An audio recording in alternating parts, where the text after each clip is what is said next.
నింపబడిన వారము. అందులో తొలి మాట ఏమిటంటే ప్రైజ్ లార్డ్, అందరికీ వందన. ఇందులో మొదటి మాట ఏంటంటే ప్రభువు తానే జయప్రవేశంతో ఆయన వెళ్తున్నట్టుగా కనబడుతుంది. ఈ జయప్రవేశము దేనికని సంకేతముగా ఉంది. ఈ జయప్రవేశము ద్వారా మన జీవితాల్లో మనం గమనించి నేర్చుకోవాల్సిన పాఠాలు ఏంటి? జయప్రవేశము అనగా ఏంటి? జయప్రవేశము అంటే ఏంటి? ఆ దినాన హోసన్నా జయమే, హోసన్నా జయమే అని ఎందుకు కేకలు వేయాల్సి వచ్చింది? యేసుక్రీస్తు ప్రభుల వారు ఎక్కడికి వెళుతుంటే, ఎక్కడికి వెళ్ళాలని, ఏ స్థలానికి వెళ్ళాలని ఉన్నప్పుడు వారు కేకలు వేస్తూ ప్రభుని స్తుతించారు. యేసుక్రీస్తు ప్రభుల వారు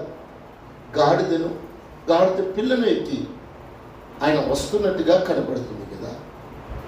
ఆ గాడిదను సూచన ఏమిటి? సొలొమోను కాలం వరకు కూడా, సొలొమోనుకు ముందు కాలం, న్యాయాధిపతుల కాలంలో అందరూ కూడా రాజులు, న్యాయాధిపతులు ఈ గాడిదను వాహనముగా చేసుకుని వారు వెళ్ళేవారు. అలాగే క్రీస్తు కూడా ఒక వాహనం అవసరమై ఉన్నది. ప్రభు నడవలేక కాదు, కానీ ప్రభుని మోయాల్సిన వారు ప్రభుకి అవసరమై ఉన్నది. అయితే యేసుక్రీస్తు ప్రభుల వారు ఈ దినాన తన శిష్యులతో మాట్లాడుతూ అంటున్నాడు, ఈ దినాన మీరు నేను చెప్పే విషయాలను మీరు జాగ్రత్తగా ఆలకించి వాటి ప్రకారముగా మీరు చేయాలి. దేవుడు శిష్యులకు బాధ్యతను అప్పగించారు. మీరు పండుగలో ఇస్తరాకులు వేసుకొని కూర్చోవడానికి ప్రభు విలువలే. పెళ్లిలో ఇస్తరాకులు వేసుకొని కూర్చోడానికి ప్రభు మనని పిలవలేదు. ప్రభు నేను ఈ దినాన పిలిచాడు అంటే నీ మీద ఒక బాధ్యతలు పెట్టాలని పిలిచాడు. ఒక బాధ్యత మొయ్యలేకుండా, బాధ్యతలు నెరవేర్తించకుండా, ప్రభు మాటకు లోబడకుండా మన జీవితాలు గడుపుతున్నామేమో ఒకసారి శిష్యుల ద్వారా మనం ఆలోచిస్తూ 45వ కీర్తనలో ఒక మాట అన్నాడు, సియోను కుమారి ఆలోచించము, ఆలోచించి చెవియొగ్గము, నీ స్వజనమును నీ తండ్రి ఇంటిని మరువము. నువ్వు మరవాలి.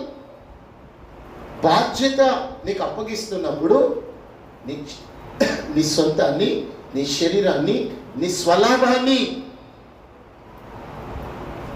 అంచనాలు వేసుకుంటూ ఉంటాం. ఇది చేస్తే మన ప్రయోజనమా, ఇది చేస్తే నాకేమైనా మేలా, ఇది చేస్తే నాకేమైనా గుర్తింపు ఉంటుందా, స్వప్రయోజనాలు ఉంటాయి. కానీ ప్రభు శిష్యులకు ఇచ్చిన బాధ్యత చాలా గొప్పది. ఆయన అంటున్నాడు, ప్రభువు వాహనము సిద్ధపరచాల్సింది బాధ్యత తీసుకుని శిష్యులను పంపాడు. మరి ఆ శిష్యులు బాధ్యతగా తీసుకొని వచ్చారు. మరి చూడండి, ప్రభుని చెప్పిన స్థలాన్ని కనుగొన్నారు. మీరు పలాని పట్టణంలోనికి వెళ్ళి పలాని ఇంటిలో కట్టబడిన గాడిదను విప్పుకొని రమ్మన్నప్పుడు వారు నేరుగా ఆ ఇంటికే వెళ్ళారు.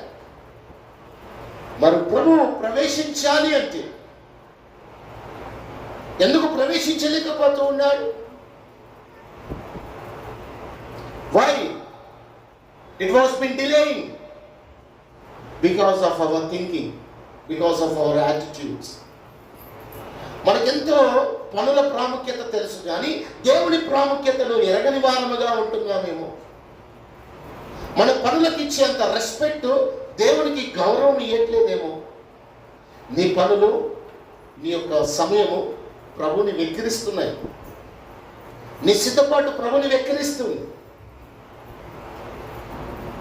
దేవుని యొక్క మేము అమ్మగారు నేను మాట్లాడుతూ ఉన్నప్పుడు ఇద్దరం ఎందుకు ఈ యొక్క తెలంగాణలో ఇన్ని శ్రమలు?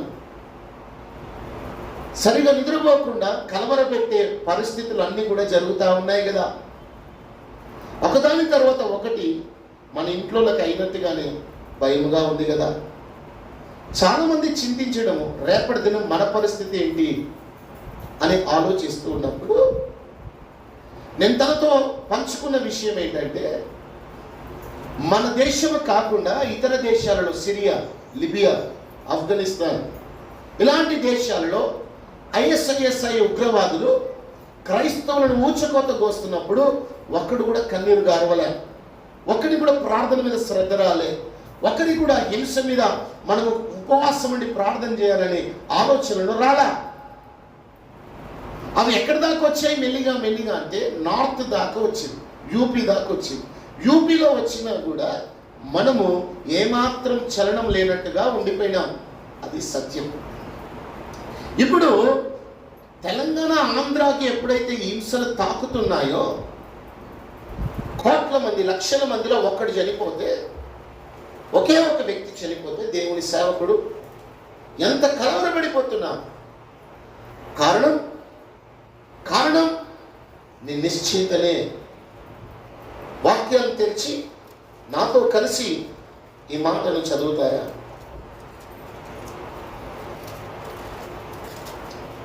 చిన్న ప్రవక్తల గ్రంథంలో అనుకుంటారు, ఆమోసు 758, ఆమోసు 6వ అధ్యాయము 1వ వచనం.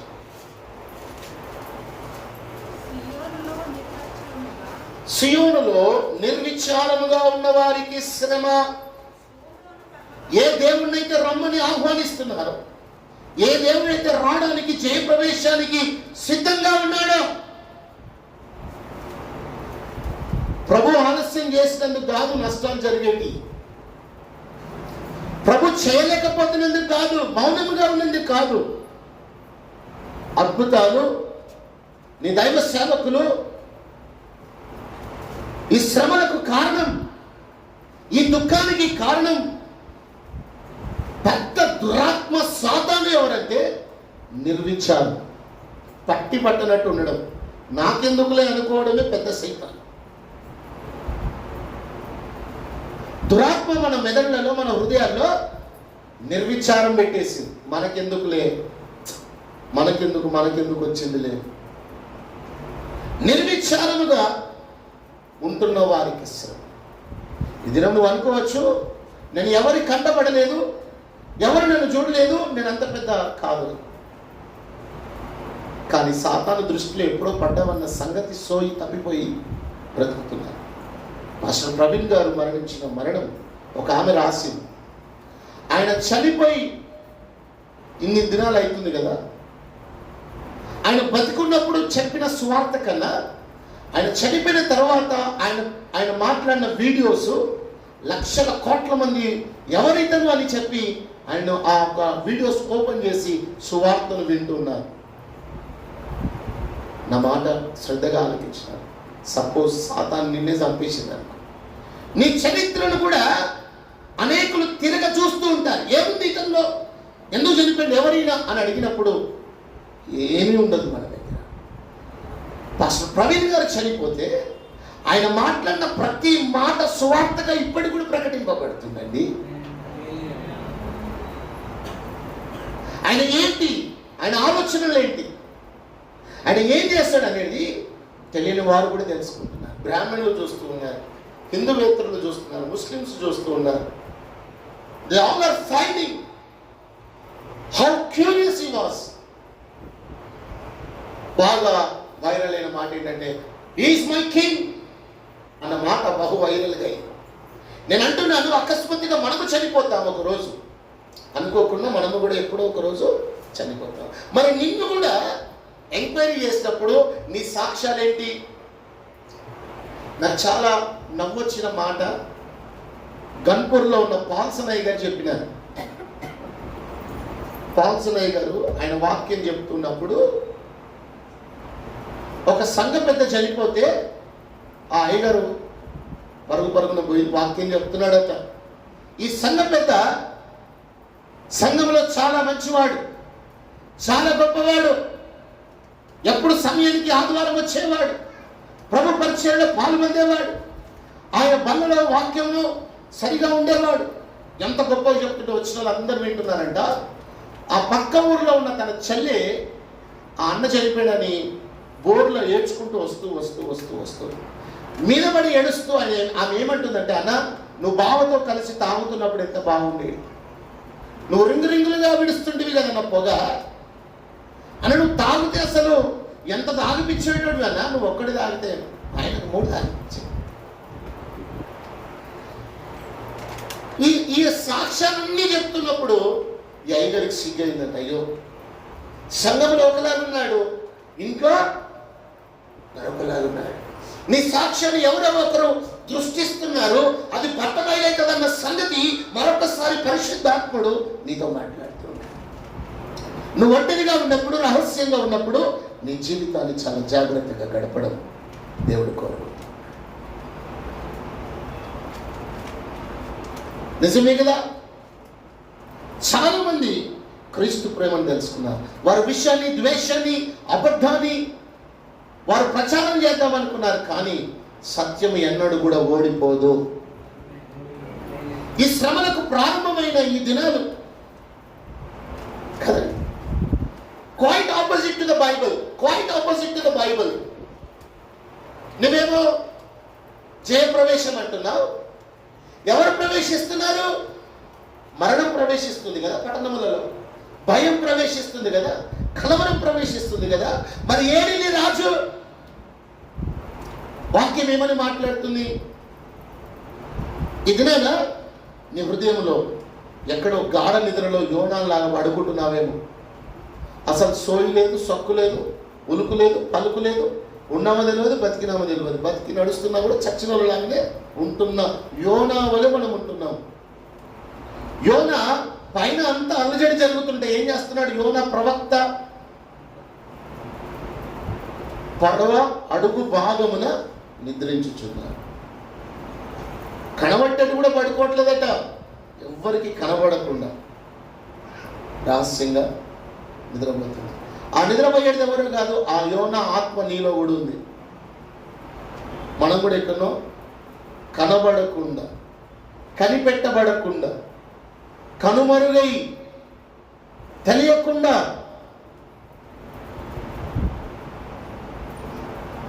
ప్రభుని గురించి, రాకడ గురించి శిష్యులు అడిగితే, అయ్యా రాకడ ఎప్పుడు ఉంటుంది, ఎట్లుంటుంది అని చాలా విషయాలు అడిగినప్పుడు ఒకే ఒక విషయం ట్యాగ్ లైన్ చెప్పినాడు, ఎవడు కూడా నేను మోసపరచకుండా చూసుకో, డోంట్ బి డిసీవ్డ్. అందులో ఇక్కడ చూడండి, కొన్ని వచనాలు చదవండి.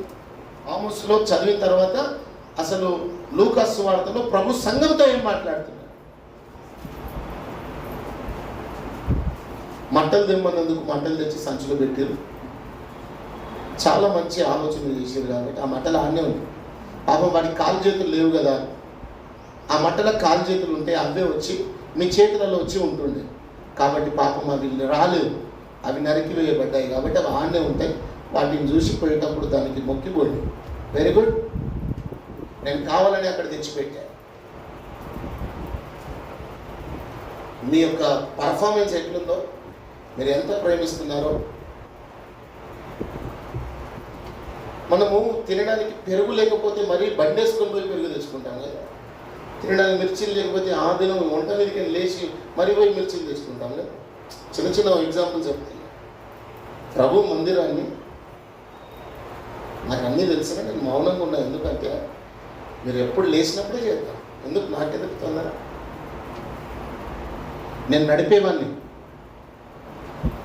నేను ప్రభు పరిచర్యను నడిపేవాడిని. నేను మిమ్మల్ని చూస్తూ నడిపిస్తలేను, నా యేసు నా ముందు ఉన్నాడని చెప్తూ నేను నడిపిస్తూ ఉన్నాను. అందుకే నేను ఉత్సాహపడతలేను. కాబట్టి అవి భద్రంగా అక్కడనే ఉండనియండి, అలా సంచలనం ఉంటేనే క్షేమంగా ఉంటాయి. మీ చేతిలోకి వస్తే మరి అవి ఏమైపోతాయి? కాబట్టి సియోనులో నిర్విచారముగా ఉండవారు. మన తెలుగులో, తెలంగాణలో చెప్పాలంటే మొద్దు మొగాలు, ఏదొద్దు, నోటి నిండా తిండి కావాలా, కంటి నిండా నిద్ర కావాలి, ఇంకేమి కంటి నిండా ఫోన్ కావాలి, ఇంక ఇది ఒకటి జాయిన్ అయ్యి. అప్పుడు తిండి నిద్ర ఒకటే, ఇప్పుడు కంటి నిండా. అప్పుడు ఎక్కడో టీవీ ఉంటే కిటికీలకి చూసేవాళ్ళం చిన్నగా ఉన్నప్పుడు.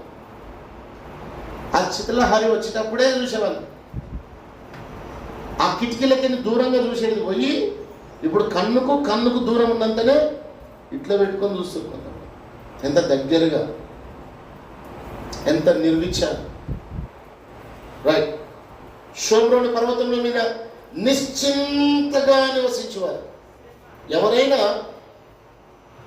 విచారం చేశారా? అయ్యో అరే సంఘం ఎట్లా ఈ యొక్క ముందయ్య గారు మరి ఏం నియమం, ఇదిగో ఇలా సహకరిస్తాను, ఇలా నేను సమర్పించుకున్నాను కదా, నేనేమైనా ఉపయోగపడతానా? ఎవరైనా ముందుకు వచ్చారా సంఘంలోకి? ఎవరు కాదు. ఎంత గనులు మనం. మళ్ళీ నేనే అడుక్కునేలాగా ఇది కూడా నేనే అడుక్కోవాలి. మళ్ళీ నేను అమ్మ ఎవరైనా వస్తారా, అయ్యా ఎవరైనా వస్తారా, ఏమైనా సాయం చేస్తారా, అయ్యా అని అడుక్కుంటట్టుగా మీరు ప్రభువులుగా, రాజులుగా, రాణులుగా, ఆత్మలో రాజులు రాణులుగా ఉండాలి, కానీ శరీరంలో కాదు, యాటిట్యూడ్లలో కాదు, మీ ప్రవర్తనలో కాదు. మీరు ఎవరిని తక్కువ చేయలేరు, ఎవరిని కించపరచలేరు, ముఖ్యంగా సేవకులు, సంఘాలు. మంచిది. ఒకటి విచారం చేయలేదు, రెండవది ఏంటంటే నిశ్చింతగా ఉన్నారు. ఎవడు ఎటుపోతే నాకే. ఇలాంటి వారి గురించే మాట్లాడుతున్నాడు. ఇప్పుడు ఇంకా కొన్ని విషయాలు చెప్తాను, త్వరగా చెప్పి నేను ముగిస్తాను. నేను విశ్లేషించాను, ఎందుకంటే మీకు మంచి మాట చెప్తే ధ్యానించరు. ఏదన్నా తిట్టినామనుకో మస్తు ధ్యానిస్తాను. ఎందుకన్నాడు ఈ మాట, ఏమైంది, ఎక్కడేమైంది, ఇది ఎక్కువ ధ్యానిస్తాను. అవునా కదా? నేను ఎవరైనా బెదిరించింది అనుకో, ఎందుకన్నాడు, ఏమన్నాడు, నువ్వేమైనా అన్నావా, నువ్వేమైనా చెప్పినావా, అక్కడేమైనా అయిందా, అక్కడేమైందా, ఇన్ని ఆలోచిస్తాం. మంచి మాట చెప్తే పనిలేదు పాటలేదు ఊరికి ప్రజలాడు చెప్తాడు. మనిషి హ్యూమన్ సైకాలజీ. సరే త్వరగా చదువు బిడ్డ. ఇశ్రాయేలు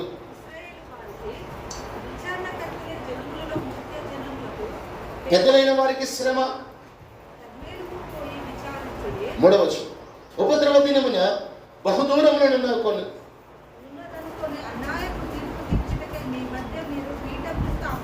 చూడండి. ఈ ఇశ్రాయేలు ప్రజలకు ప్రవక్త చెప్తున్న మాట, మనకు ప్రభు ప్రవక్తగా మాట్లాడుతున్న మాట చాలా బాగుంటుంది. ఇప్పుడు ఏమంటున్నాడు చూడండి 5వ వచనంలో, ఉపద్రవ దినాన్ని మర్చిపోతున్నారు, నిర్విచారంగా ఉంటున్నారు, నిశ్చింతగా ఉంటున్నారు. ఇవేమి వింటున్నారు అన్న మాట ఇక్కడ చూడండి. ఇక్కడ ఉపద్రవ దినాన్ని మర్చిపోతున్నారు, నిశ్చింతగా ఉంటున్నారు. ఆత్మన అభివృద్ధి లేదు, ఆత్మల పంట లేదు, ఆసక్తి లేదు, శుద్ధీకరణ లేదు, సిద్ధపాటు లేదు, పడిగాపులు లేవు, కనిపెట్టుట లేదు, రోదన లేదు, కన్నీటి ప్రార్థన లేదు. ఇవన్నీ పక్కకు పెడితే డ్రామా ఏం చేస్తున్నారంటే 5వ వచనంలో, స్వరమండలముతో కలిపి పిచ్చి పాటలు పాడుచు దావీదు వలనే వాయించు. చూడండి ఎంత చెండాడేస్తున్నట్టు. సంగమా, ఇది నేను ప్రభు నీతో మాట్లాడుతున్న మాట ఏంటంటే, నువ్వు వ్యర్థమైన వాటి గురించి ఆలోచించు, నిష్ప్రయోజనమైన వాటి గురించి ఆలోచించు. నువ్వు ఆలోచించాల్సింది నీ ప్రభువుని నువ్వు ఎలా సంతోషపెట్టాలి. Don't work for the humans, work for the lord. దేవుని కై నువ్వు పని చేయాలి. ఆయన త్వరగా రాబోతూ ఉన్నాడు. నేను చెబుతున్న మాటలు మీరు అర్థం చేసుకోవాలి. ఇది నేను క్షేమము మంచిని ఎదుర్కోవాలనుకుంటున్నాము, కానీ మనం ఏం చేస్తున్నాము, ఎదుర్కోలేకపోతున్నాం. ఒక ఆయన అన్నాడు, అంతా మంచి జరగడానికి నువ్వు ఎదురు రామ్మా అన్నాడంట. పోయేటప్పుడు ఆమె పాపం ఎదురు వచ్చింది, రమ్మన్నాడు కాబట్టి వచ్చింది. పోయి గుద్దుకున్నాడంట చెట్టుకి. అప్పటి నుండి ఆమెను ఎదురు రమ్మనట్లేదు. మన అన్ని పిచ్చి నమ్మకాలు కదా, భార్య ముందుకు రావాలి, ఆమె నచ్చిన వాళ్ళు ముందుకు రావాలి, అదే గండి పిల్ల వస్తే వెనకకు పోవాలి. ఈ 3 నమ్మకాలనే బతుకుతున్నాం. కానీ ఈ దినాన ప్రభు అంటున్నాడు, నేను నిన్ను ఎదుర్కోవడానికి రాబోతూ ఉన్నాను. ఇప్పుడు యేసయ్య పలికిన మాటలు విందాం. హల్లెలూయా. ఇప్పుడు నేను ఎన్నో చెప్పొచ్చు, మర్మాలు మురుమురాలు అన్నీ చెప్పొచ్చు. సియోను అనగా ఏమి, యెరూషలేము అనగానేమి, హోసన్నా అనగా ఏమి, జయము అనగా ఏమి, ఆయన ఎప్పుడు రాబోతున్నాడు, ఒలీవల కొండ అనగానేమి, ఈ ప్రవచనాలన్నీ బోలెడు ఉన్నాయి. అర్థమైంది? కానీ నీకు మ్యాగీ అంటేనే ఇష్టం. ఉప్మా చేసిన తినో, పులిహోర చేసిన తినో, బిర్యానీ చేసిన తినో, నీకేమి ఇష్టం? 2 minutes మ్యాగీ ఇష్టం. 2 నిమిషాల వాక్యం చెప్పి ముగించి ప్రార్థన చేస్తే మేము వెళ్ళిపోతున్నాయి అంటూ. కాబట్టి నీ తగ్గట్టే నేను వాక్యం చెప్తున్నాను. మనకేం కావాలంట? 2 నిమిషాలు. ఒక ఆయన అంటున్నాడు, అయ్యగారికి నేను మైక్ ఇస్తున్నాను, కట్టి కొట్టే తెచ్చేటట్టు ఉండాలని. నేను అన్నాను, ఉంటే తెచ్చేటట్టే ఉంటే కాదు, 2 కూడా ఎందుకు అని చెప్పినాను. ఎట్లా చెప్పాలంట? కట్టే కొట్టే తెచ్చి. అయినా ఆ 2 కూడా ఎందుకు తెచ్చేయాలి, ఒకటి చెప్పి కూర్చుంటా.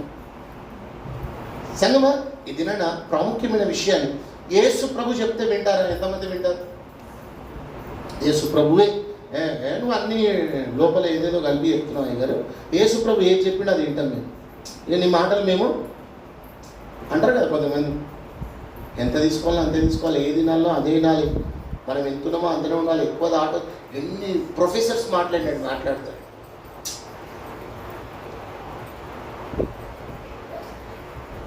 పోయినమా, అయ్యగారు వచ్చిందా, పెట్టె తెచ్చిందా, అంతే. రేపు అదే ఏది వెతుకుంటావో అదే కోసం.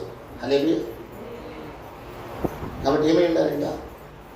ప్రభు చెప్పిన మాట త్వరగా నేను చదివి మీకు వినిపించాలని కోరుకుంటున్నాను. లూకా సువార్త. ఇవన్నీ ప్రతి సంవత్సరం మనం వింటున్నాం కాబట్టి జయప్రవేశము ప్రభు చేశాడు.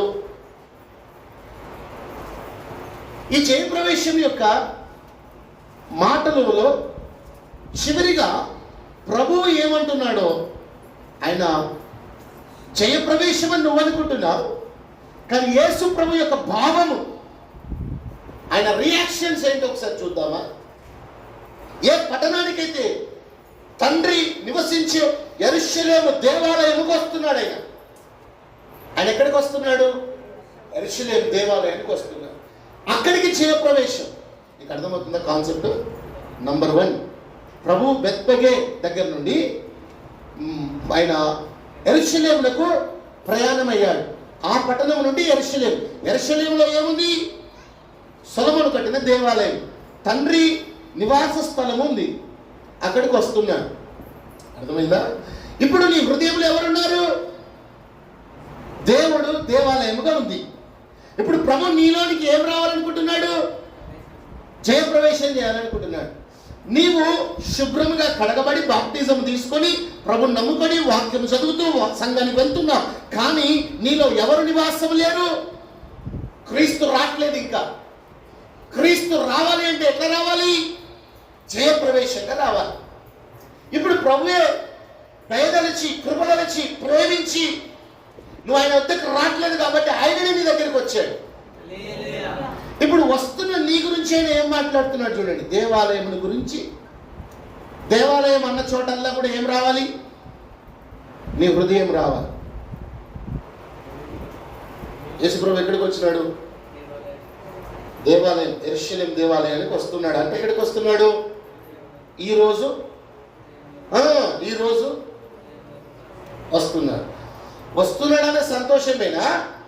వస్తున్న దేవుడు ఏం మెసేజ్ తెచ్చాడనేది కావాలా? అర్థమవుతుందా మీకు? ప్రభు వచ్చాడు కదా, వచ్చిన దేవుడు ముఖ్యమా? వచ్చిన దేవుడు మాట్లాడడం ముఖ్యమా?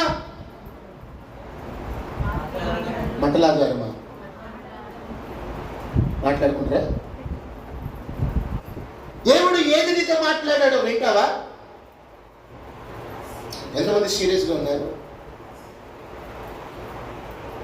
దేవుడు మాట్లాడింది నువ్వు వినాలనే ధైర్యం నీకుందా? ఇదినాడు మాట్లాడుతున్నాడు, విను. లూకా సువార్త 19:41. మనతోనే కాదు, సార్వత్రిక సంఘాలతో దేవుడు మాట్లాడుతున్నాడు. ఆయన యెరూషలేము పట్టణమునకు సమీపించినప్పుడు ఫస్ట్ గా ఏమంటాడు తెలుసా?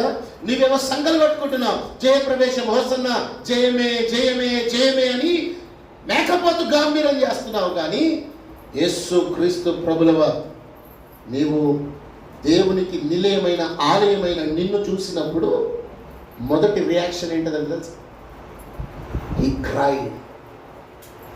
యెరూషలేము పట్టణాన్ని చూచి కన్నీరు విడిచాడు. ఏ బాధ లేదని, ఏ రోగముని బట్టి కాదు, డబ్బు లేదని కాదు, వస్త్రం లేవని కాదు. ఆయన ఆ పట్టణాన్ని బట్టి, ఆ స్థితిని బట్టి, ఆ గతిని బట్టి ఏడుస్తున్నాడు. మరి పట్టణం నవ్వుతుంది కదా, పట్టణం సంతోషిస్తుంది కదా, పట్టణం అంతా గంభీరంగా ఉంది కదా, పట్టణం అంతా పండుగతో నింపబడ్డది కదా, పట్టణం అంతా కూడా అలంకరింపబడ్డది కదా. ప్రభువు ప్రస్తుతం చూడట్లేదు, జరగబోయే ముందు భవిష్యత్తును చూస్తూ ఏడుస్తూ ఉన్నాడు. ఇప్పుడు ఇలా ఉన్న ఈ బిడ్డలు రేపటి దినమున ఏమై ఉండబోతున్నారు అన్నది ప్రభువుని కన్నీరు తెప్పించిందట. ఇక్కడ మనం నిశ్చింతగా నిర్విచారముగా ఉంటున్నప్పుడు నిన్ను బట్టి కాదు, కానీ జరగబోయే పరిణామాలను బట్టి సేవకుడు ఏడుస్తూ ఉన్నాడు. ఇలాగే మనము ఉంటే జరగబోయే దినాలు ఎంత భయంకరంగా ఉండబోతున్నాయో కన్నీరు గార్చబడుతుంది. ఇప్పుడు చూడండి తర్వాత ఏమంటున్నాడు?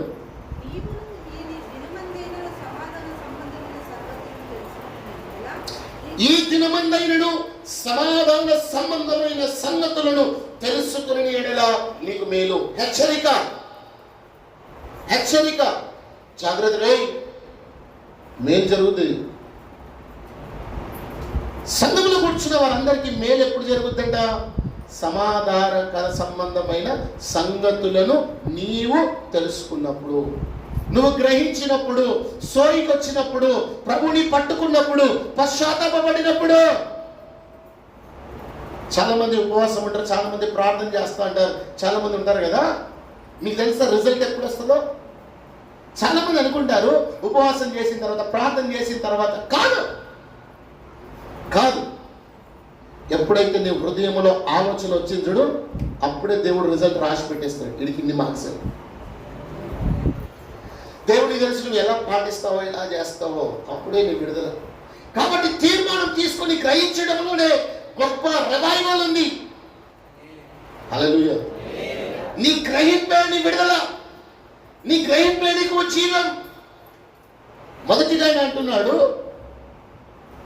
ప్రభు ఏమంటున్నాడు? హెచ్చరిక, సమాధాన సంబంధమైన సంగతులను తెలుసుకునే ఎడల నీకు నేను గాని అన్నాడు. కానీ ఇలాంటి సంగతులు సంఘము ఎరగట్లేదు. నేనేమన్నాను? యేసుక్రీస్తు ప్రభుల వారు సంఘము యెరూషలేము దగ్గరికి వెళ్తున్నాడు అంటే ఎక్కడికి వెళ్తున్నాడు? నీ దగ్గరికే వస్తున్నాడు అని అర్థం కదా. ఇప్పుడు మన గురించి ఫస్ట్ డిక్లరేషన్ ఏం చేశాడు? ఏడ్చే. రెండవ డిక్లరేషన్ ఏంటి? అరే వీడు సమాధానకర సంబంధమైన సంగతులను వీడు ఆలోచించట్లేదు. రెండవది, ఇలా చేస్తే బాగుండు సంఘము, ఏది సమాధానమో దాని సంబంధమైన క్రియలేంటో నా బిడ్డను ఎరిగి ఉంటే ఎంత మేలు. కానీ అవి ఏం చేయబడ్డాయంట? ఇప్పుడు నీ కనులకు మరుగు చేయబడ్డాయి. చాలా మందికి చూసిందని నమ్ముతూ ఉన్నారు. నీ యొక్క విశ్వాసం అంతా కూడా చూసే వాటిని, అనుకున్న వాటిని నెరవేర్చడానికి. కానీ ప్రభు సంగతులు నీ కనులకు మరుగై ఉన్నాయి. ఎందుకు మరుగై ఉన్నాయి? నీ కనులు మరి ఎవరిని చూస్తున్నాయి? కొరింథీయులకు రాసిన పత్రికలు అంటాడు, ఈ యుగ సంబంధమైన దేవత వారి మనోనేత్రములకు గుడ్డితనం కలిగజేస్తున్నాయి. ఎవరు వారు?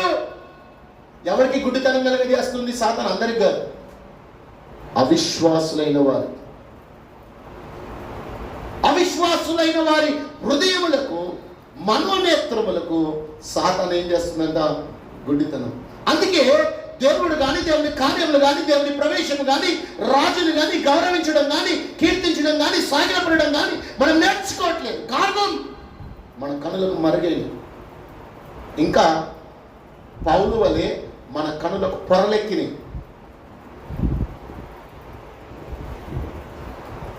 కనులకు ఏమెక్కినాయి? పొరలు. కాబట్టి పొరలన్నీ కూడా ఏమైనాయంటే పౌలుకి రాలిపోయాయి. ఆ దినం వచ్చిందా? హల్లెలూయా. చూడండి ఆయన ఏమంటున్నాడు? ప్రభువు నిన్ను దర్శించిన కాలం నీవు ఎరగగుంటివి. చూడండి, ప్రభు వచ్చాడు, ప్రభు వెళ్ళిపోయాడు, కానీ నువ్వు గ్రహించట్లేదు. ప్రభు నీకోసం మరణించాడు, నీకోసం ప్రాణం పెట్టాడు, నీకోసం రక్తం కార్చాడు, నీకోసం ఆయన విమోచన రక్షణ ఇచ్చాడు, ఆయన తిరిగి రాబోతున్నాడు, కానీ నువ్వు వాటిని గ్రహించట్లేదు. సిలువ యొద్దకు మనం రావట్లేదు, మందిరం దగ్గర మనము దేవుడిని విచారించి ప్రభుకి స్థానం ఇవ్వట్లేదు. అపవిత్రతకు, సంతానికి, స్వనీతికి, పాపానికి, శరీరానికి ప్రాముఖ్యత ఇచ్చినంతగా ప్రభుకి ఇవ్వట్లేదు. దేవుడు నిన్ను దర్శించు కాలమున నువ్వు ఎరిగి ఉంటే ఎంత బాగుండు. అర్థమవుతుందా? చాలా సీరియస్ ఎలిగేషన్స్. ఎవరు చెప్తున్నారు ఇవి? యేసు క్రీస్తు పలికిన స్వయాన మాటలు. ఎవరితో? సంఘముతో. సంఘములో ఉన్న మీతో, నాతో మాట్లాడుతున్నారు. అరే, నేను దర్శించినది దర్శనము, నీకు వచ్చాను, నేను దర్శించాను, కానీ నీకు ఇంకా కానీ గనుక రాయబడింది. మీదనేమో గాని, ఇక్కడ ఏముంది? Because of it. Note this point. నీవు గనుక అలక్ష్యంగా, ఇంకా నాకు తెలియదు, చాలామంది అంటారు, మత్తయి సువార్త అక్కడ రాయబడుతుంది కదా, ప్రభా నీ నామమున మేము దయ్యములు వెళ్ళగొట్టలేదా, ప్రవచనాలు చెప్పలేదా, నీ నామం నాకు చేయలేదంటే, అక్రమం చేయి వారులారా మీరు నా దగ్గర నుండి తొలగిపోడి, మీరెవరో నేను. రైట్. ఇప్పుడు సీక్వెన్సెస్ చూద్దాం. ఒకవేళ పొరపాటున నీవు దేవుడిని గ్రహించలేని దుస్థితిలో, అంధకారంలో, అపవిత్రతతో, ఏమంటారు, ఒక ఇంగ్లీష్లో బాగా తేలికుండా చెప్తారు, ఫ్యాట్తో నింపబడ్డావేమో. ఇంగ్లీష్లో చెప్తే తిట్టినట్టు ఉంటుంది, తెలుగులో చెప్తే మళ్ళీ తిట్టినట్టు ఉంటుంది. ఒకవేళ ఫ్యాట్ ఎక్కువైందేమో. దీని సీక్వెన్సెస్ వింటారా? దేవుడు దర్శిస్తున్న సమయాన్ని నువ్వు గ్రహించుకోకుండా అల్లాటప్పగా, అల్లరి చిల్లరగా, పిల్లకాయలుగా ఉంటే దాని సీక్వెన్సెస్ ఏంటో చూడండి. కనుక నీ శత్రువులు, చూడండి, నీ ఆత్మీయతను, నీ పరిశుద్ధతను నువ్వు గమనించకపోతే శత్రువు ఏం చేస్తున్నాడంట? మొదటిగా గట్టి అంటే గట్టు అంటే అర్థమైందా? రాకుండా పోకుండా అడ్డమేయడం. శత్రువు ఏం చేస్తున్నాడంట? నీ పొలములోనికి, నీ దీవెనలోనికి, నీ ఆశీర్వాదములోనికి, నీ సంపదనలోనికి నీవు అనుభవించకుండా గట్టు పెడతాడు. ఎంతమంది వారి వారి యొక్క ఏమంటారు ఫలాలంటే పనిని బట్టి సంతోషంగా వెళ్తారు. అందరూ ముఖం మార్చుకొని పనికి పోతారు. ఎందుకప్ప పొద్దున పోతే మళ్ళీ ఎంత విసుగుకొని పోతారు. ఎంతమంది తెచ్చుకున్నది మీకు దీవెనకరంగా ఉంది చెప్పండి?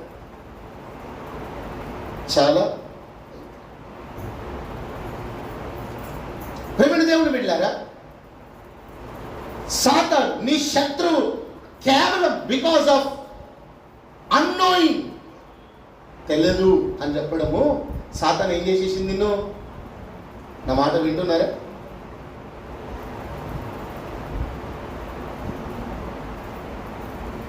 వింటున్నారా? ఏం కట్టాడు వాడు? నువ్వేం పాట పడుతున్నావు? గోదావరి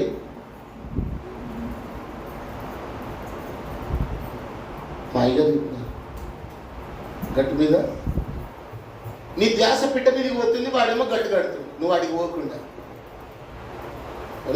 చుట్టూ ఏం కట్టేశాడు? నువ్వు ఎట్లున్నావు తెలుసా? ఆ కాకి లేకపోతే ఆ కొంగ నీళ్ళని చూసుకుంటే చచ్చిపోయిందంట. ఎందుకంటే పోలేదు.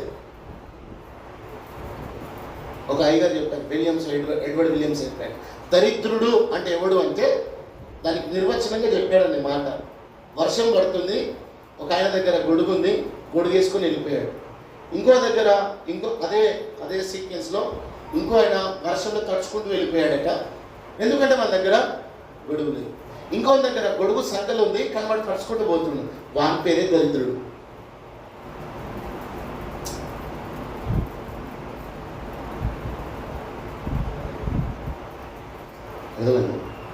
వాళ్ళు ఎవరు?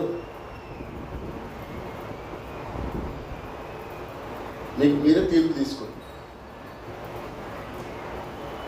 గొడుగు ఉండి కూడా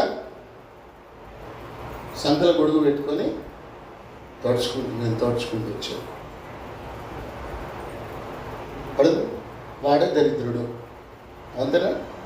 మనకు దేవుడు ఉన్నాడు, రక్షణ ఉంది, ప్రార్థన ఉంది, ఉపవాసం, సంఘం ఉంది, అన్నీ ఉన్నాయి. కానీ బాధలు కూడా ఎక్కువ ఉన్నాయి బ్రదర్. ప్రార్థన చేయలేకపోతున్నా, వాక్యం చదవలేకపోతున్నా, మోకాల మీదకి వస్తే ఆయాసం వస్తుంది, ఉపవాసం వస్తుంది, కళ్ళన్నీ మూసుకుపోతున్నాయి. మళ్ళీ దానికి కూడా ప్రేయర్ రిక్వెస్ట్, అయ్యగారు నా కోసం ప్రార్థించండి, బైబిల్ చదువుతుంటే నిద్ర వస్తుంది, మోకాల మీదకి వస్తే ఎవరు నూకేసినట్టు అనిపిస్తుంది, ఇంకెందుకు నేను అనుకుంటున్నా, అయ్యగారు నా కోసం బలంగా ప్రార్థన. ఇంకేం బలంగా చేయాలి? నా ప్రాణం తీస్తావా? బలంగా చేయాలి. గ్రహించట్లేదు మనం. అర్థమవుతుందా? అయ్యో ఈ దినాన నీకు నిజంగా నీ సమస్యలకు శత్రువు ఎవరంటే నువ్వు గ్రహించకపోవడం. హల్లెలూయా. అర్థమైంది? హల్లెలూయా. నీ బట్టలు కొరికేసినట్టు ఉన్నాయనుకో, ఎవరు చేసినట్టు? రైట్, ఎలుకలు చేసినట్టు. నీ ఇంట్లో పాలు అయిపోయినాయి అనుకో, ఎవరు తాగినట్టు? పిల్లి తాగినట్టు. నీకు రక్తం వస్తుందనుకో కాలికి, ఎవరు గరిచినట్టు? కుక్క గరిచినట్టు. ఇన్ని తెలివితేటలు ఉన్నాయి కదా, మరి నీ శత్రువుని ఎందుకు గుర్తుపట్టట్లేదు? ఇవన్నీ బాగానే జడ్జిమెంట్ చేస్తున్నావు, అన్నీ గ్రహిస్తున్నావు. ఎవరో వచ్చారు ఇంట్లోకి ఎవరో వచ్చారు, అగో అన్నీ బాగానే చెప్తావు. డిటెక్టివ్ 007 లా మాట్లాడుతావు. ఏం పోయిందంటే బొగ్గు, జాడికట్ట, ఆ వాటి గురించి అన్వేషణ, విశ్లేషణ మనమందరం చర్చించుకుందాం, కూర్చుందాం. జాడికట్ట ఎడిపోయిందో బొమ్మని తెలివితేటలు కావాలి. మసిపట్టకు, చెత్తకి, చెత్త చాటకే ఒక డిస్కషన్. అసెంబ్లీ కూర్చుంటారు అధ్యక్ష. మరి చూసినట్లయితే జాడికట్ట చాలా మంచిది. ఒరే, వాటి మీద ఉన్న శ్రద్ధ నీ ఆత్మీయ శత్రువు మీద నువ్వు పెడదువు గాక. ఎందుకు నేను ఇట్లా కృషించిపోతున్నాను, ఎందుకు నేను వెనకబడుతున్నాను అనే గ్రహింపు నీకు రావాలని కొన్ని ఆలోచనలు, సూచనలు తీసుకున్నాను. సాతాను శరీర విషయంలో ఇన్ని ఆలోచనలు, ఇన్ని తెలివితేటలు పెట్టింది, కానీ ఆత్మీయ విషయంలో ఒక్క తెలివితేట లేదు నీకు.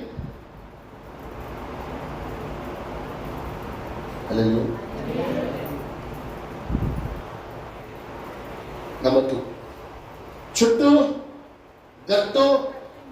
అయ్యో కొంచెం సందని ఇసబెట్టలేదా శత్రువు? ప్రభు ఏమంటున్నాడు?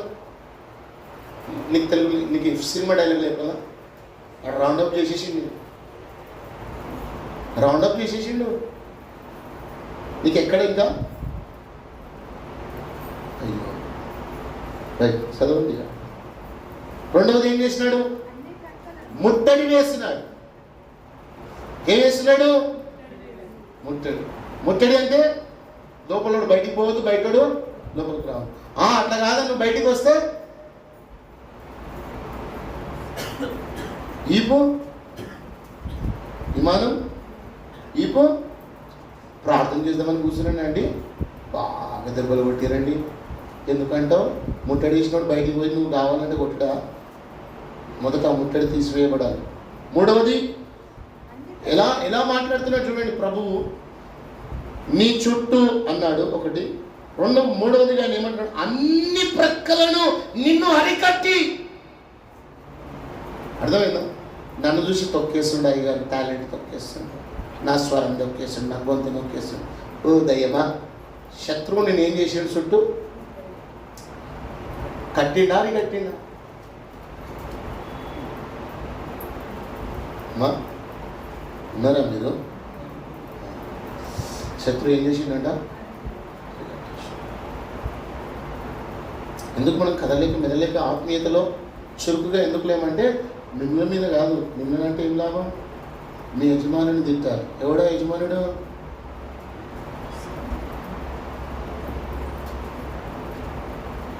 నీ తప్పేం లేదు.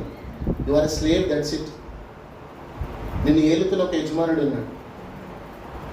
ఎవడును ఇద్దరు యజమానులకు దాసుడై ఉన్నాడు. సిరికి దేవునికి. సిరి అంటే డబ్బు, డబ్బుకు దేవునికి దాసులై ఉన్నది. కాబట్టి ఎవరిని యజమానుడు? అర్థమైంది? ఇప్పుడు ఆ యజమానితో మాట్లాడుతున్నారు. నువ్వు కాదు నన్ను చూసేది, వాడు చూస్తున్నాను ఇట్లా పట్ట పనుల వరకు చూస్తున్నాడు, నా గురించి నీ చెప్తున్నావు.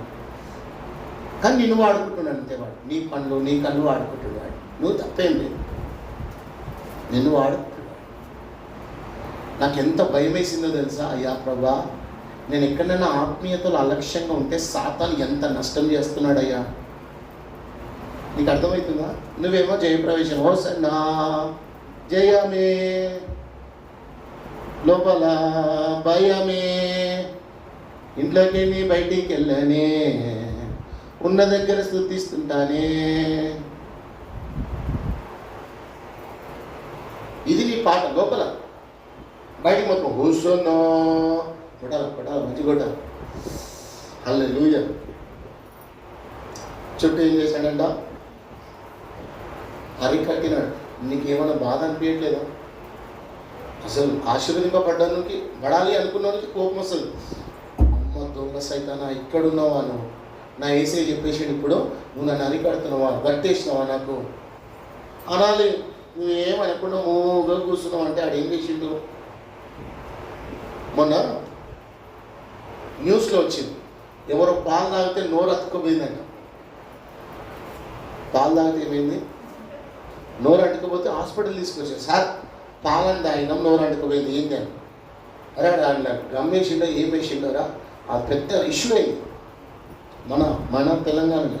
మరి మీరేం తాగి వచ్చి ఏం తినేసి వచ్చిరో తెలియదు, కానీ మిమ్మల్ని అందరినీ కూడా ఆ చర్చ తర్వాత ఏ హాస్పిటల్ తీసుకోవాలో చూడాలి. హల్లెలూయా. ఎంత భద్రంగా కాపాడుకుంటున్నాడు మీరు. సరే, దీనివల్ల జరిగే పరివాసనం, నీలోనున్న నీ పిల్లలతో కూడా నిన్ను నేలగలుగుతారు. ఏమవుతుంది బ్రదర్, మావోడే ఎంత చేసినా మావోడే బతుకుతలేం, మేము ఉంటలేం, ఏం కాదు, 2 తీట్లే ఒక్క ఉమ్మే, ఏం కాదు. వాడు ఏం చేశాడట? నేలగలుగుతాడంట. నేలటేంది? నాయన కూడా వికలాంగుల కాలనీ బొందలగడ్డ అని అర్థం. నేను చంపేస్తాడు రా, నువ్వు చచ్చిపోతావు. షోమ్రోన్ పట్టణంలో కరువు వచ్చింది, ఎవరికైనా గుర్తుందా? షోమ్రోన్లో కరువు వచ్చినప్పుడు, శత్రువులు ముట్టడి వేసినప్పుడు పావురపు రెట్ట ఏంటంటే అది కూడా దొరకట్లేదట. ఏది పడితే తిన్నారు. గాడిద తలను కూడా వారు కొనుక్కోవడానికి కొనలేనంత హై కాస్ట్ అయిపోయింది. ముట్టడి వేయడం కారణం సాతాను నిన్ను నీ కుటుంబాన్ని ముట్టడి వేస్తున్నాడు, కట్టడి చేస్తున్నాడు, అరికడుతున్నాడు. అది గమనించు. నీ ప్రభువు నీకై ఏడుస్తూ ఉన్నాడు, నీ ప్రభువు నీకై కన్నీరు విడుస్తూ ఉన్నాడు. అయ్యో నా బిడ్డ, నేను కూడా ఏం చేయలేకపోతున్నాడు బిడ్డ, ఎందుకు వేసి ఆ మాట అన్నావు, ఎందుకు ఏడుస్తున్నావు? నా బిడ్డ గ్రహిస్తే ఎంత బాగుంటుంది. ఈ కరెక్ట్ మాటని సామెత కీర్తనల గ్రంథంలో ఉందండి. ఆ మాట దేవుడు, అయ్యో నా ప్రజలు నా మాటను గైకొనిన ఎడల నేను వెంటనే వారి శత్రువులను, దేవుడు ఆ మాటను కనపరచాడు.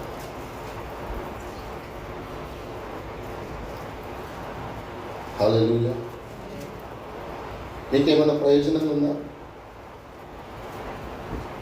Thank you Jesus.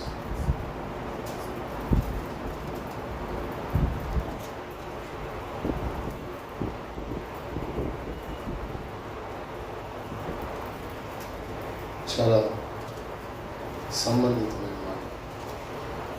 నా ప్రజలు, అయ్యో నా ప్రజలు నా మాట ఆలకించిన ఎడల ఎంత మేలు, నేను వెంటనే వారి శత్రువులను అనగదొక్కుతుంది. What a great verse.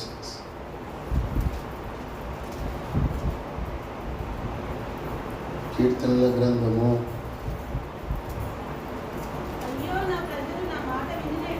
8వ అధ్యాయంలో వచనాలు కూడా అమ్మా, అది 21వ అధ్యాయము 81 13 వచ్చి.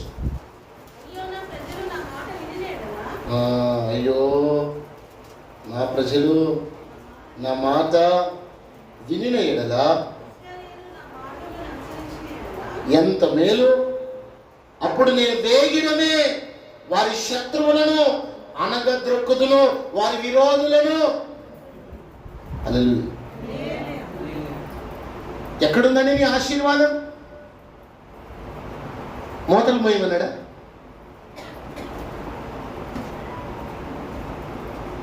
మాట వింటూ చాలు. మాట వినాలంటే ఏం చేయాలి?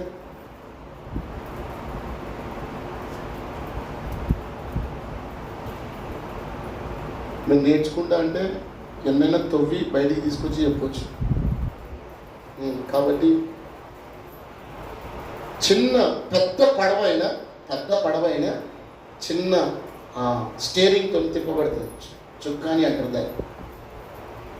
పెద్ద ఏనుగైనా సర్కస్లో ట్రైనింగ్ని బట్టి తిప్పబడుతుంది. అది గుర్రమైన ముక్కుకు కళ్ళం వేస్తే తిప్పబడతావు. మరి నీవు ఎలా తిప్పబడతావు? అర్థమైందా? అంత పెద్ద ఆకారము, అంత పెద్ద దేహాలు త్రిప్పబడతాయి. మాట వినేవాళ్ళు అవి తిప్పితేనే త్రిప్పబడతాయి. అలా త్రిప్పబడినప్పుడే ప్రయాణము కానీ అన్నీ సాఫీగా జరుగుతాయి. మాట వినడం అంటే అలాంటిది అంటున్నాను. It will take time and pain. అమ్మా, నాతో ఉన్న స్నేహితులందరూ అయ్యా మేము ఈస్టర్ ఆరాధన చేస్తున్నాం. Very good. ఎన్ని గంటలకు? 4 గంటలకంట ఉదయం ఎన్ని గంటలకు? హల్లెలూయా. సరే, మంచి. తర్వాత ఆయన ఏమంటున్నాడు? నువ్వు మాట వింటే చాలు. మనం ఏం వినము? అన్నీ వింటాం కానీ చెయ్యం. అయిందా? వాక్యం విన్నాం, అసేపు ఎంత బాగా చెప్తాడు తెలుసా? మధ్యని నవ్విస్తాడు, ఎంత బాగా చెప్తాడు. కానీ టైం ఎక్కువ తీసుకుంటాడు, కానీ మంచిగా చెప్తాడు. కానీ చేస్తున్నారా? ఎక్కడ టైమే లేదు మాకు, జాబ్ అవ్వాలి, పైసలే ఎంత అనుకుంటా తెలుసా? అపవాది అయిన సాతాను నా ముందుకు వచ్చి నిలబడి ప్రార్థన చేయకుండా ఎంత దీర్ఘంగా మాట్లాడతాము, డెప్త్గా మాట్లాడతాం. కొంతమంది మాట్లాడుతుంటే అయిపోయింది చేసేసింది, కానీ చేయలేదు అంటే అయిపోయింది. వాళ్ళు బిల్డప్ అంతా చేసినట్టే ఉంటుంది, లాస్ట్కి ఆన్సర్ ఏముంటుంది? చేయలేదే. ఒక ఆయన అన్నాడు, నేను ఇవాళ ఎందుకు ఆయన గురించి చేయలేదు అంటే చచ్చిపోయాడు అన్నాడు. వామ్మ రే, నేనెందుకో ఇవన్నీ ఆయన పేరు ఎత్తి ప్రార్థన చేయలే. నేను ఎత్తి ప్రార్థన చేయలేదు కానీ పుట్టుకు అది వాళ్ళ ఇంట్లో తెలిస్తే ఆడుకుంటున్నాం. ఈ దిగుమని లెక్కలేదు అంటే మనము కొంతమందిని సాటిస్ఫై చేయడానికి చేస్తున్నాం బ్రదర్, నీకోసం ప్రార్థన అంత అబద్ధమే 100%. ఎవరినైనా అడగండి, ఇప్పుడు మీ పక్కన ఉన్న దొంగలని అడగండి, ప్రార్థన చేస్తున్నాడు, నీకోసం మస్తు చేస్తున్నా. ఆడే ప్రార్థన చేసుకుని అన్నం తినాడు, అన్నానికే ప్రార్థన చేయనాడు. ఇక నీ సమస్యల గురించి భారంగా ప్రార్థన చేసినట్టే నువ్వు నమ్మాలి. మేము అట్టుంది పరిస్థితి. ఇదినా దేవుడు నీ పరిస్థితిని బయలుపరుస్తున్నాడు. నువ్వేమైనా సోరికి వస్తావా? శత్రువు అనేవాడు నేల గలపాలనుకుంటున్నాడు. 3వది 4వది 5వది ఏమంటున్నాడు? వినండి. ఆయన ఏమంటాడు తెలుసా? ఏ మందిరానికి అయితే జయప్రవేశం వచ్చాడో ఆ మందిరాన్ని కూల్చేస్తారట. They want to destroy. కర్నూలులో సంఘాన్ని కూడా పాడు చేశారు. అమెరికాలో ఒక సంఘంలో విగ్రహాలను పెట్టి ఆరాధన చేస్తున్నారు. అనేక సంఘాలు మోయబడుతున్నాయి. మిషన్ అని ఒక ఆయన ఉన్నాడు, ఒక ఆయన ఫేస్బుక్లో చూస్తూ ఉంటారు. ఆయన ఎక్కడో సువార్త చెప్తూ పోతుంటే ఆ చర్చను తాళం వేసేసారు. ఆయన పోయి మాట్లాడి వాళ్ళందరితో ఏదో చేసి దాన్ని తెరిపించారు. ఎవరు పట్టించుకోవట్లేదు. సంఘాలు మూత వేయబడుతున్నాయి, సంఘాలు నాశనం అయిపోతున్నాయి. అనుకుంటే ఆ వ్యక్తి సేవ అనుకుంటున్నావేమో, అది నీ మీదకి రాబోయే ఉపద్రవం. చాలా జాగ్రత్తగా వినండి. నేను చాలాసార్లు విశ్లేషించి లోతైన మాట చెప్పాను, ఆ లోతైన మాట మీరు విందురుగాక. ఇశ్రాయేలు పాపమును బట్టి వారు నశించలేదు. దాని పర్యావసనం ఎక్కడికి వెళ్ళిందో తెలుసా? వారి పాపమును బట్టి దేవాలయము నిర్లక్ష్యపరచబడ్డది. దేవుని మందిరము, దేవుని ఆలయం నిర్లక్ష్యపరచబడి దేవుని ఆలయం మూయబడినప్పుడు వారు చెరక్కొనిపోబడ్డారు. అర్థమైందా? నీ జీవితంలో దేవుని మందిరం నిర్లక్ష్యం చేయబడినప్పుడు అది మొదటి మెట్టుగా నువ్వు గమనించు, అయిపోయింది. నీ డిస్ట్రాక్షన్ స్టార్ట్ అయిపోయింది. నువ్వు ఆదివారాన్ని కానీ, వాక్యాన్ని కానీ, అసెంబ్లీని కానీ, మందిరాన్ని కానీ, దేవాలయాన్ని కానీ నువ్వు నిర్లక్ష్యపరుస్తున్నప్పుడు నీ పతనం స్టార్ట్ అయిందని గుర్తుపెట్టుకో. 70 సంవత్సరాలు అప్పగించిన బండకేసి కొట్టినారంట వారి పిల్లల్ని వారి ముందే తల్లడం. అందుకే యోనా ప్రవక్త నేను వెళ్ళను, వారికి సువార్త చెప్పను అన్నాడు. నీ జీవితంలో ఎట్టి పరిస్థితుల్లో ప్రభు మీద వైరాగ్యం రానియకు, ప్రార్థన మీద విసుగు రానియకు, వాక్యం మీద విసుగు రానివ్వకు. ఎప్పుడు ప్రభు నీలోనికి వచ్చినట్లుగా సంసిద్ధతతో ఆయనను ఆహ్వానించినట్టు ఉండాలి. ప్రభు నీ గురించి వచ్చినప్పుడు, ప్రభు నీతో మాట్లాడుతున్నప్పుడు ఆయన గొప్ప శుభవచనాలు నీతో పలుకును గాక. చాలా మంది క్రైస్తవ జనానికి తెలియదు ఏంటంటే ప్రభు వచ్చాడు కానీ ఆ పట్టణం గురించి ఏం మాట్లాడాడు. పట్టణం గురించి ఏడవడం మంచి సూచనగా, ప్రభు ఏడవడము. మరి ఇప్పుడున్న జనంగా, అప్పుడు యేసు ప్రభు కదా అంటే ఇప్పుడున్న జనంగాని కూడా రాసి పెట్టినాడు, దయచేసి పరిశుద్ధాత్మను, పరిశుద్ధాత్మ ఎక్కిలిబడి ఏడుస్తుంటే నువ్వు ఎక్కిలిబడి నవ్వుతున్నావు. అంతటి పరిశుద్ధాత్మను. రెండవది, నీ కనులకు మెరకలెక్కినాయో మరగైనాయో నాకు తెలియదు. ప్రభు దర్శించు కాలము నువ్వు ఎరగకుంటే, ఇది కృపాకాలం, ఇది రక్షణ కృపాకాలం అని ఇంతకుముందుకు మనం పాట పాడుతున్నాం. ఒకవేళ ఆత్మీయ గ్రహింపు నీలో చచ్చుబడిపోయి ఆత్మీయ ఆసక్తి లేకుండా ఉంటే శత్రువు నేను గట్టుగడతాడు, చుట్టుముడతాడు, నీ చుట్టూ అరికట్టి నీలోనున్న నీ పిల్లలతో కూడా నేను నేల కలిపేసి నీ మందిరాన్ని వినాశన తాండవం ఆడుతుంది. ఆ వినాశనము రాకమునిపే సోయికి మనం వచ్చి ప్రభు పాదాలు పట్టుకున్నప్పుడు ప్రభువు సుఖముగా నేను జీవిస్తాను. హల్లెలూయా. ప్రభు ఒక మంచి మాట అంటాడు, బాలుల యొక్కయు చంటి పిల్లల యొక్కయు స్తుతుల మూలమున నేను ఒక దుర్గమును స్థాపిస్తానన్నాడు కదా. వీరు నోరు మూసుకుంటే రాళ్ళు కేకలు వేస్తాయి అన్నాడు. సంగమా, నీ దేవుడు స్థిరపరచబడేది దేని ద్వారా తెలుసా? నీ దేవుడు సుఖ నివాసం చేసేది దేని ద్వారా తెలుసా? స్తుతుల మూలమున ఆయన ఒక దుర్గమును, సింహాసనమును స్థాపించునుగాక. నీ ఇంటిలో, నీ హృదయంలో ప్రభు సన్నిధి నిత్యం ఉండునుగాక. తరలి మంచి ప్రార్థన చేసుకుంటాం. జయప్రవేశములో మేము మీ మనస్సు మాట ఎరగక ఆహ్వానిస్తున్నాం, కానీ నీ మనస్సులోని మాట మాతో మాట్లాడుతున్నందుకు వందనాలు. మమ్మల్ని చూసినప్పుడు, నిన్ను నన్ను చూసినప్పుడు ప్రభు ఏడుస్తున్నాడా? శత్రువుల విషయమై, జరగబోతున్న వాటి విషయమై, నువ్వు లొంగిపోతున్న వాటి విషయమై, కట్టకడుబడుతున్న వాటి విషయమై దేవుడు దుఃఖిస్తున్నాడా? నీ అంతము, నీ వినాశనమును చూసి దేవుడు దుఃఖపడుతూ ఉన్నాడు. అయ్యో, రక్షింపబడిన బిడలు, దేవుని ఆలయముగా కట్టబడిన బిడలు, దేవుని మందిరముగా ఉన్న బిడలను సాతాను కట్టడి వేస్తున్నాడు. ప్రార్థన చేయలేకుండా, మందిరానికి వెళ్ళనీయకుండా, ఆసక్తిగా ఉండలేకుండా, ఆత్మలో తీవ్రత లేకుండా, అత్యాసక్తిగా లేకుండా సాతాను నిన్ను, మందిరాన్ని, దేవాలయాన్ని ఎంటీగా చేయాలనుకుంటుంది.